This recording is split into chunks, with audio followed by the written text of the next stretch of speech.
गुलाम उन लोगों को कहते हैं जिन्हें दौलत देकर खरीदा जाता है और फिर जिंदगी भर उनसे मनचाहा काम लिया जाता है।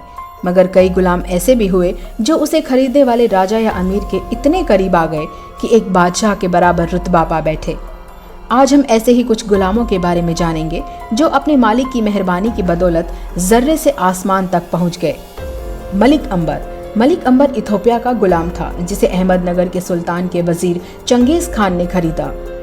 मलिक अंबर की वफादारी से चंगेज खान इतना खुश हुआ कि उसने मलिक अंबर को वो सब कुछ दिया जो एक सल्तनत के वारिस को मिलता है। बाद में अंबर मलिक मुगलों की नजर में आया और मुगलों ने उसे अपना जनरल तक बना दिया। कुतुबुद्दीन ऐबक मोहम्मद गौरी द्वारा खरीदा गया गुलाम था। कुतुबुद्दीन की कुत्तों से भी ज्यादा वफादारी के कारण गौरी ने पहले इसे अपना सैन्य सहायक बनाया और फिर दिल्ली का सुल्तान तक बना डाला। गुलाम वंश की नींव कुतुबुद्दीन ने ही डाली। दिल्ली के कुतुब मीनार का नाम इसी से है।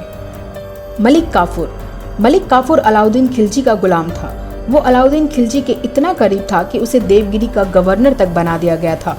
खिलजी की मौत के बाद उसने खिलजी की जगह लेने की कोशिश की, पर खिलजी के ही अंग रक्षकों ने उसे मौत के घाट उतार दिया। Vinayak Damodar Savarkar east India company यानी ब्रिटिश राज का गुलाम था। 1911 में उसे अंडमान की कुख्यात जेल में डाल दिया गया।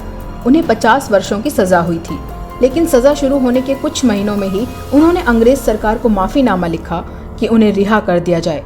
उन्होंने अंग्रेजों से यह वादा किया कि यदि मुझे छोड़ दिया जाए तो मैं भारत के स्वतंत्रता संग्राम से खुद को अलग कर लूंगा और ब्रिटिश सरकार के प्रति अपनी वफादारी निभाऊंगा। अंडमान जेल से छूटने के बाद उन्होंने यह वादा निभाया भी और जिंदगी भर अंग्रेजों के गुलाम मुखबिर बनकर रहे। और अब आते हैं आधुनिक भारत के सबसे ताजे और कुख्यात गुलाम यानी नरेंद्र मोदी की ओर। नरेंद्र मोदी हिंदुस्तान के सबसे बड़े पूंजीपतियों अडानी अंबानी के गुलाम हैं। इन पूंजीपतियों ने मोदी को आरएसएस से खरीदा है, जो कि पिछड़ी मानसिकता वाले लोगों को गुलाम बनाने में माहिर संगठन है। अडानी अंबानी ने गुलाम नरेंद्र मोदी की निर्ममता भरी वफादारी और झूठे भाषण देकर जनता को बरगलाने की प्रतिभा को पहचाना और उसे भारत का सबसे ताकतवर आदमी बनाने की पेशकश की। बदले में गुलाम मोदी को कैसे भी करके उन्हें भारत का सबसे दौलतमंद रईस बनाना था। गुलाम मोदी को नए भारत का अवतार पुरुष बनाने के लिए प्रिंट, टीवी और सोशल मीडिया पर करोड़ों अरबों रुपए पानी की तरह बहाए गए।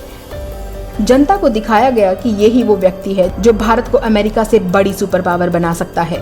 नतीजतन इन पूंजीपतियों ने अपने धन बल से अपने गुलाम मोदी को पहले तो गुजरात का सीएम बनाया और फिर भारत का पीएम तक बनवा दिया।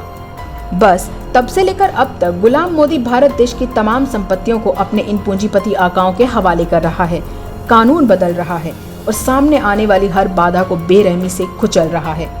तो अब आप समझ ही गए होंगे कि देश क्यों बर्बाद हो रहा है, हम फिर से गुलामी के दलदल की ओर क्यों धकेले जा रहे हैं, क्यों देश की हर संपत्ति बेची जा रही है, क्योंकि देश पर एक राष्ट्रभक्त नहीं एक गुलाम राज कर रहा है।